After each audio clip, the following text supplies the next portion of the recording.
Bismillahirrahmanirrahim. Hei, kamu yang sudah berusia lebih 40 tahun, sudah sukses hidupnya, sudah hebat keadaannya, ingat betul, barangkali yang menyebabkan engkau sukses sekarang itu bukan karena engkau. Ya. Barangkali bukan karena kerja kerasmu. Kamu cuma 30% saja.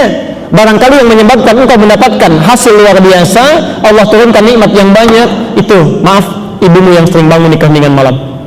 Ya. Nangis saat keadaannya begitu terbatas itu, ya Allah, hamba boleh tidur di hamparan yang sangat sederhana ini, di ubin ini, ya Allah, beralaskan tanah, tapi mohon anak hamba supaya mendapat kenikmatan nanti. Tolong bedakan, ya Allah, dengan kami.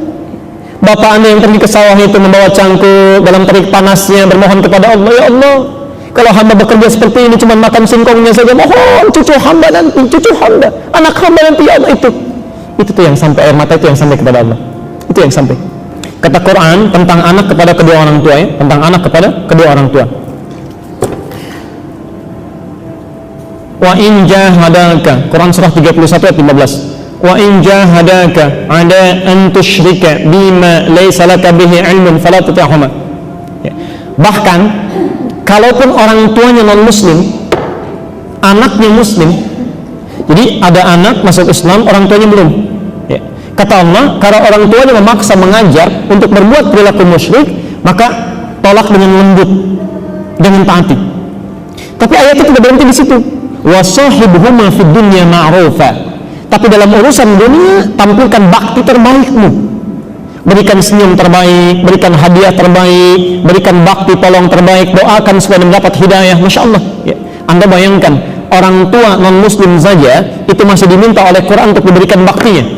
Maka bagaimana dengan orang tua yang muslim, anaknya muslim, maka lebih harus berbakti kepadanya. Bagian pertama, ya.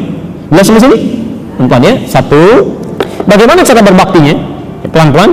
Sebelum kepada cara, Quran tunjukkan logikanya. Kenapa anak mesti berbakti pada orang tua? Ya. Quran surah ke-46 ayat ke-15. Saya pada puncaknya saja. Pada puncaknya. Ya. Bukan hanya pernyataan yang telah mengandungnya, merawatnya, macam-macamnya. Lihat kalimatnya. Bahkan jika anaknya telah sampai pada usia 40 tahun, 40 sanah. Ya. Kata Allah, dia mesti banyak berdoa kepada Allah. Lihat doanya, kita hafal ini. Rabbi auzi'ni an ashkura ni'mataka allati an'amta alayya wa ala. Yang paling menarik, kalimat bersyukur ini disertai dengan kalimat orang tua di situ. Ya Allah, mohon bimbing hamba untuk bisa mensyukuri nikmat-nikmat-Mu yang Kau berikan pada hamba saat ini dan kepada orang tua hamba. Disertakan kalimat di situ orang tua hamba. Padahal bisa Allah tidak menyertakan orang tua di situ. Dan kalimat ini muncul setelah menguraikan bagaimana orang tua beratnya melahirkan, ibu berat melahirkan, bapak berat merawat dan sebagainya. Ketika Anda sampai usia 40 tahun, maaf, lantas Anda mendapati kesuksesan dalam hidup. Kalau dalam kalimat bebas begini kalimatnya. Hei, kamu yang sudah berusia lebih 40 tahun, sudah sukses hidupnya, sudah hebat keadaannya, ingat betul, barangkali yang menyebabkan engkau sukses sekarang itu bukan karena engkau. Ya.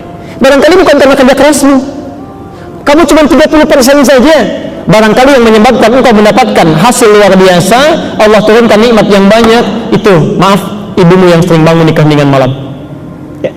Nangis saat keadaannya begitu terbatas itu, ya Allah, hamba boleh tidur di hamparan yang sangat sederhana ini, di ubin ini, ya Allah, beralaskan tanah, tapi mohon anak hamba supaya mendapat kenikmatan nanti. Tolong bedakan, ya Allah, dengan kami.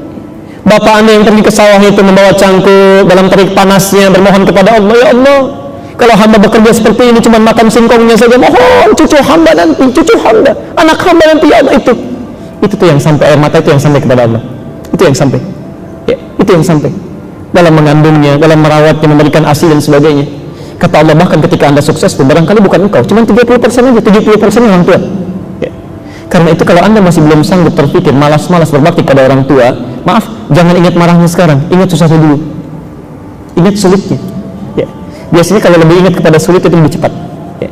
Makanya pertama, ketika seorang anak dalam keadaan sulitnya, misalnya marah, dalam keadaan emosi, tiba-tiba belum mau berbakti pada orang tua, kata Quran, simpan dulu amarah sebentar, coba cek dulu saat orang tua susah, ya, bagaimana sikapnya kepada kamu. Barangkali sikap itu dibalik supaya engkau merasakan bagaimana orang tua dulu. Ya. Bapak bisa nggak terbayang begini Pak ya, atau Ibu? Ada seorang ibu punya anak 8, bisa merawat sendirian Bu, tidak ada pembantu, tidak ada apa-apa, keadaan sangat terbatas, bisa hidup, bisa sukses 8 ini. Saat ibunya dalam memerlukan perawatan luar biasa, masa 8 anak ini nggak bisa bantu? Satu bisa rawat 8 orang, keadaan terbatas, masa 8 anak keadaan lebih nggak bisa rawat 1 orang? Ya. Dan hebatnya, dalam keadaan Anda merengek-rengek, dia nggak marah. Dibawa ke pesta, Anda membuat malu, ya. Dibawa ke ta'lim, ke masjid, Anda melakukan tindakan yang bisa bikin malu, orang tua sabar aja. Dalam keadaan sakitnya, ya, nyawanya barangkali sangat terancam, orang tuanya bisa berkata, ya Allah, kalau perlu saya aja diambil, mohon ya Allah, jangan anak saya, mohon, kalau boleh tukar ya Allah, boleh tukar ya Allah.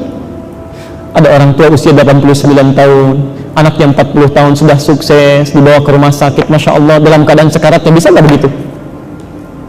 Ada nggak yang bisa berkata, ya Allah, jangan orang tua, jangan ayah saya, ya Allah, kalau bisa saya aja? Rasanya agak kurang ya. Yang sering terjadi, ya Allah, jika memang itu yang terbaik, hamba ikhlas. Allahu Akbar. Maka dari itu, yang perlu saya jawab bukan bagaimana cara berbaktinya dulu. Kalau ada keadaan kita sedang tidak nyaman, tidak enak, ingat dulu susahnya.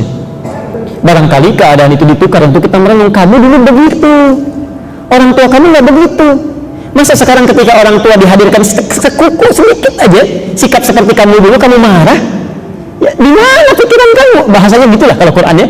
Ya, kamu dulu begitu, orang tua kamu nggak marah. Masa sekarang orang tua kamu sedikit aja ngambil sifat kamu marah? Jangan dulu marah.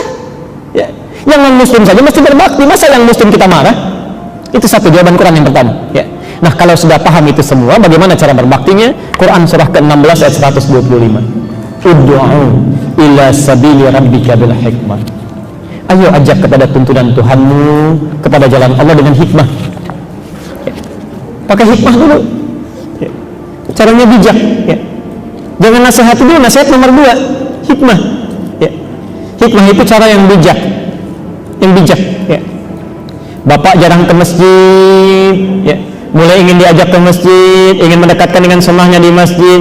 Jangan nasihati dulu. Ya. Bisa kebalik itu. Pak, ayo Pak ke masjid, Bapak kan sudah sepuh, cari amalan. Kamu siapa? Saya yang rawat dulu. Tahu nggak? Bapak dulu tuh yang berkontribusi membangun masjid itu. Padahal cuma senyum aja motivasi ya. Yang bawain bapaknya orang lain dan sebagainya. Bisa terjadi. Ya. Kata Allah hikmah, doakan dulu. Ya. Saya beri rumus begini ya. Jika Anda ingin mengajak orang lain, siapapun, tolong jangan dikomentari dulu. Jangan dinasihati dulu. Rumus pertama dari Quran sebelum mengajak orang lain, berdoa dulu. Berdoa. Mohon kepada Allah supaya Allah melembutkan hati orang tersebut. Yang kedua, mohon kepada Allah supaya Allah memudahkan langkah Anda dalam berdakwah. Ya. Makanya doa Nabi Musa kan sebelum datang ke Fir'aun apa? Rabbi syrahli sadri wa yassir li amri, itu dulu. Ya. Jadi kalau ada orang keras hati, Anda jangan ingatkan dulu, doakan dulu. Ya. Di pertama doakan, bangun malam, doakan supaya Allah menyentuh hatinya. Yang kedua, kata Quran, tunjukkan bakti dulu. Ya, sayangi dulu, berikan hadiah yang baik, tampilkan bahwa ketika Anda belajar sunnah yang baik, perilaku Anda berubah. Ya, lebih sayang pada orang tua, perhatikan mereka. Saya demi Allah saya katakan, ini kisah nyata ya, kisah nyata. Ada orang tua yang sangat keras luar biasa, bapak ibunya. Anaknya tiba-tiba berubah, ya, ikut ngaji dengan kami. Sampai saat ikut ngaji berubah Bu, Pak, ya, perilakunya lain. Tiba-tiba bapaknya marah. Siapa yang merubah kamu seperti ini? Kalau tidak bisa diatasi, saya yang turun tangan. Masya Allah. Saya yang turun gitu ya. Dan itu luar biasa, punya pengaruh macam-macam. Anaknya diam. Saya sampaikan, respon dengan baik. Jawab dengan senyum, berikan bakti, berikan hadiah, doakan, dan tunjukkan kamu berubah. Apa yang terjadi? Qadar Allah, ibunya dikasih sakit Bu, dirawat di rumah sakit. Hebatnya luar biasa, digunakan kesempatan itu di antara sekian anaknya, cuma anaknya ini datang ke rumah sakit ini. Dia datang lebih awal, dia tengok, dia jaga ibunya, dalam tugasnya dia bagi, dia pastikan kepada dokternya. Ketika dikatakan obat harus ada ini, dia pergi saat itu juga. langsung kembali lagi. Bapaknya lihat, Pak. Ketika bapaknya lihat, yang pertama kali menangis itu bapaknya. Berubah orang tuanya, sekarang pakaiannya sudah bagus, senang ke masjid, justru lebih semangat dibandingkan dengan anaknya. Ya. Akhirnya ibunya ikut. Yang paling luar biasa, satu kali diajak satu keluarga besar, anaknya, istrinya, anak-anaknya, bapaknya, ibunya datang ke satu taklim, dan selesai itu kami makan bersama. Ya. Di situ kemudian bapaknya mulai berkata, ibunya berkata, Ustaz terima kasih, mohon maaf, begini-begini, macam-macam. Ya, ada keindahan di situ. Ya, ada keindahan. Ya. Saya kira tidak ada peran dari saya pribadi atau yang lain, tidak. Semuanya Allah yang menentukan. Tapi jika Anda berusaha dengan sebaik-baiknya, ikuti hukum Allah, ya, berbuat baik, lakukan dengan lembut, doakan, dan semoga Allah Subhanahu wa taala memberikan solusi yang terbaik. Ya.